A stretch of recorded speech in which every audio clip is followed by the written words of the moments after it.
What's up, Zox fam? We're back with some more Etheria Restart. Now, we're going to be getting into a character overview of the Fearless Guard, Cachi the Guard.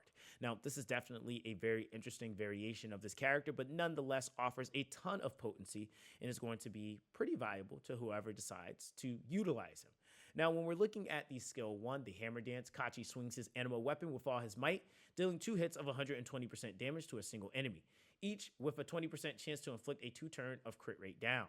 Now, of course, with that, you also have the skill 2, which is going to be the Brave Charger. So Cachi seriously prepares for battle, dealing 3 hits of 90% damage to a single enemy, each with a 65% chance to set strike prep back by 20%, and the final hit has a 100% chance to inflict a 2-turn speed down. Now, between the skill 1 and the skill 2, you're basically going to be reducing the chances of an enemy basically being able to double their damage against you. And on top of that, you're going to be making them rotate slower. So strike prep pushback is just affecting them on the turn meter. And then the speed down is hurting them in terms of how much turn meter they can actually rotate based off of their base speed. Now, when we're looking at the last ability, or the skill 3, the Steadfast Demeanor, fighting for tomorrow's superhero dream, Cachi battles with determination, applies 2 turns of defense up to all allies, and when success triggers, additionally applies 1 turn of immunity. And when critical success triggers, extends all buff durations by 1 turn, and then the chance to trigger success is 80% of effect accuracy, and the chance to trigger critical success is 55% of effect accuracy. So the reason why this is really important, and what I'm going to try to break down to you guys, is that you're getting a defense up basically with the chance of getting an immunity and also an extension to all buffs that you have on. And so this actually makes Cachi one of a kind because he's the only character that has this specific pairing of buffs and the buff extension potential. So this is something that, again, is going to be really, really huge when you're thinking about also what stat layering you want to aim for, because it's actually making it an advantageous thing to have effect accuracy, because it's going to actually be increasing the value of your overall buffs. So this is just something to think about. Now, as far as module recommendations, I would definitely say some easy or good go-tos would be things like the Unbreakable set, which is going to be your defense set, which is going to give you on a 12 matrix bonus, a defense increase of 45%. I definitely would say in the early game as well, you can aim for things like Wellspring, which will also help you in giving you some HP, and specifically 45% HP on a 12 matrix bonus. And then, of course, if you're looking for rotation, then Swift Rush, of course, is going to be an easy go-to, where Swift Rush is going to be on a 12 matrix bonus, giving you a speed value increase of 35%. Now, as you start to get some more modules accessible to you, I would definitely recommend things like the Bramble set. So it gives you a defense increase of 10%. Animus has a 25% chance to counterattack with a basic attack when hit. You have the Bloodbath set, which on a 12 matrix bonus will give you an effect res increase of 18%. And when taking cumulative damage greater than 20% of max HP in a turn, the excess damage is further reduced by 60%. And then you also have the Colossus Guard, which this will be much later on in your progression. You'll be able to also get a defense increase of 25%, and effect res increase of 20%. Now, when we're looking at main stats and substats that you want to aim for, I would definitely say for Cachi, what's really going to be important is defense, effect accuracy, and HP. This is just ultimately going to be the most necessary things because he's a buffer and a debuffer. And of course, when you're looking at the main thing that is going to extend or help further the potency of his buffs, you need to have effect accuracy. Now, when we're talking about some of the substat values that you definitely want to aim for, easily it would be things like defense, effect accuracy, for sure HP, and of course, I would say some speed would be really nice. And if you can work in some effect res, then that would also help out as well.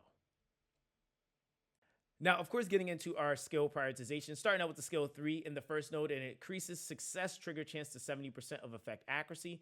And the second one, it increases critical success trigger chance to 45% of effect accuracy. The third node will increase the success trigger chance to 80% of effect accuracy. And the final one will increase the critical success trigger chance to 55% of effect accuracy. Going into the skill 2, next up on the prioritization list, in the skill node number 1, it increases the damage multiplier to 90%. The second one increases the strike prep setback chance to 65%. The third one increases the chance of inflicting a speed down to 100%. And the final one reduces the skill cooldown by 1 turn. And then lastly, we have the skill 1 in the first node. It increases the damage multiplier to 110%. The second one increases the chances of inflicting a crit rate down to 20%.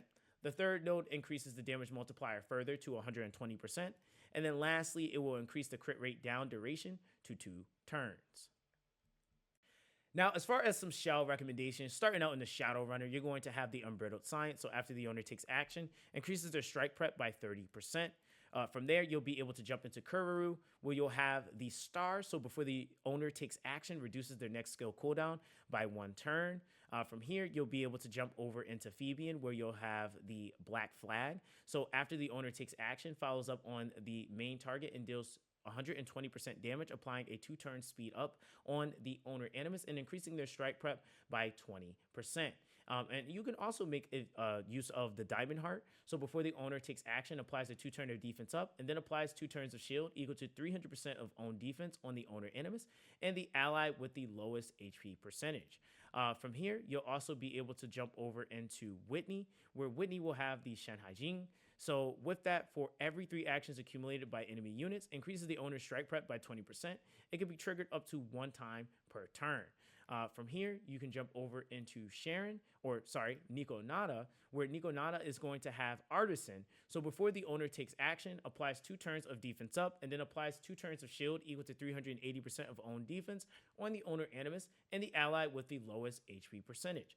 Of course, if you need purification, you can always throw in Alicorn. So before the owner takes action, if the owner has debuffs, dispels 2 debuffs, and for every 1 debuff dispelled, recovers 8% max HP.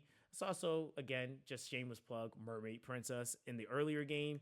And then from here, when you jump over into Astarte, I definitely would say what you could utilize would be things like the Codex of Magic.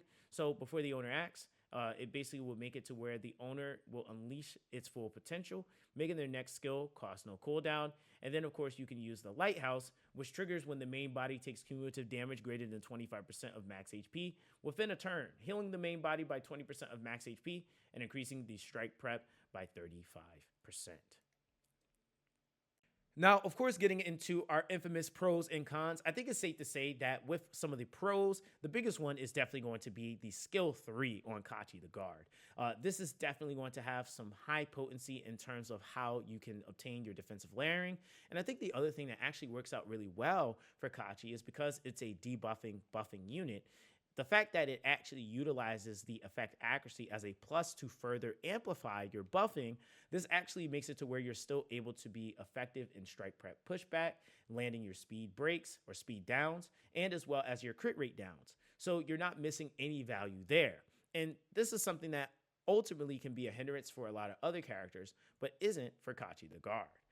Now, as far as some of the cons with Cachi the Guard, I would definitely say the biggest one is simply put that mainly his debuffing is focused on single target. I would definitely say when it comes down to his buffing, that definitely is a huge boon for your entire party. But this is kind of emphasizing that you have to be utilizing him in situations where you have complete control over the fight. And he's going to be an enabling factor of that, but you're also going to need someone else to help further assist what he's able to do. Otherwise, it's going to be extremely tough for him to be able to manage some of the stronger animuses that exist within the game. So this is just some food for thought. So with all of that being said, that's basically going to be that for the Fearless Guard, Cachi the Guard. Again, guys, I hope that this was able to give you some insight on how this Animus works and maybe how you can apply him to your composition. Of course, with that, guys, let me know what you guys think in the comment section down below. And don't forget to like and subscribe to the channel for more amazing Etheria Restart content just like this. So that's going to be that with this one, guys. Everyone, stay blessed, and I'll catch you guys in the next one.